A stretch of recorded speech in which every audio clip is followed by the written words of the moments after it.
Selamat siang pemirsa, bertemu lagi dengan saya Kila Princess Rasya. Inilah liputan Smadu Story Investigasi. Pemirsa, kematian diplomat muda Arya Daru Pangayunan atau ADP hingga kini masih menjadi perbincangan. Polisi sudah mengumumkan secara resmi penyebab kematiannya. Polisi mengatakan tidak ada unsur pidana, namun alasan tersebut justru menjadi banyak tanda tanya. Kenapa ADP ini meninggal tanpa unsur pidana? Dari kesimpulan para penyidik menyimpulkan bahwa ADP ini meninggal akibat bunuh diri. Namun, pihak keluarga maupun masyarakat umum serta kerabatnya tidak percaya. Mereka mendesak untuk dilanjutkan penyidikan hingga setuntas-tuntasnya. Lalu, apa sebetulnya yang masih menjadi pertanyaan? Dan apa sebetulnya yang menjadi misteri? Karena banyak kejanggalan yang sampai sekarang ini belum terbuka dengan sempurna. Mulai dari HP hilang dan juga pesan singkat yang dikabarkan sempat menyasar. Pemirsa, perkembangan terbaru dalam kasus Arya kembali terungkap melalui rekaman CCTV yang berhasil didapatkan tim penyidik. Dalam rekaman tersebut, terlihat sosok Arya pada malam hari tengah berjalan sambil membawa sebuah kantong hitam dan kemudian membuangnya ke dalam tempat sampah di sekitar lokasi kejadian.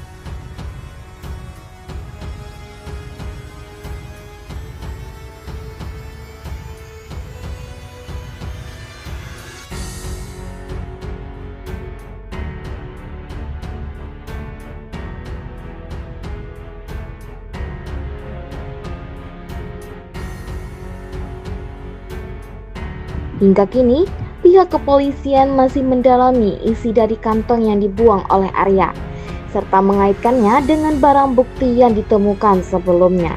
Rekaman ini diduga menjadi salah satu petunjuk penting dalam mengungkap motif dan rangkaian kejadian di balik kasus ini. Baik pemirsa, kali ini saya sudah bersama salah satu narasumber dari pihak Polda Metro Jaya, yaitu Bapak Ade Ari.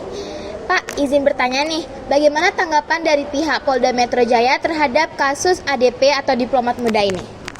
Tadi pagi rekan-rekan kami dari penyidik Subdiresmob di Treskrimum Polda Metro Jaya kembali melakukan olah TKP. Penyidik mendatangi TKP dan melakukan olah TKP bersama dengan berbagai ahli. Hal tersebut merupakan kolaborasi interprofesi dalam proses pengungkapan sebuah peristiwa dengan prinsip-prinsip profesional, kemudian kecermatan, kehati-hatian. Tim penyidik melakukan olah TKP bersama-sama dengan yang pertama dari pihak kedokteran kepolisian, Puslap 4, Inafis Bareskrim Polri, kemudian hadir dokter dari RSCM. Saat ini penyelidik juga masih menunggu hasil otopsi atau hasil pemeriksaan organ dalam secara laboratoris. Baik, sekian laporan terkini. Terima kasih, sampai jumpa. Pada pukul 7:15 pagi, terlihat penjaga kos berjalan menyusuri lorong menuju kamar Arya. Ia beberapa kali mengetuk pintu, namun tidak ada jawaban. Karena curiga, penjaga kos kemudian mencoba membuka pintu kamar. Ketika pintu berhasil terbuka, penjaga kos tampak terkejut dalam rekaman. Ia segera melangkah mundur, kemudian menoleh ke arah kamera sambil memanggil rekan lain. Dari keterangan saksi, saat itulah ia pertama kali melihat kondisi Arya Daru yang sudah tergeletak.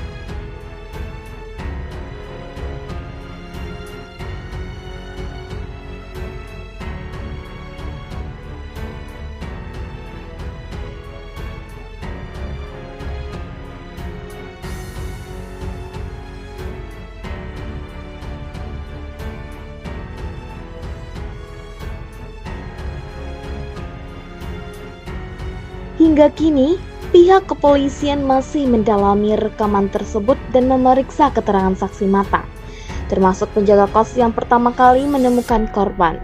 Rekaman CCTV ini menjadi salah satu bukti penting untuk mengungkap rangkaian peristiwa sebelum kematian Arya Daru.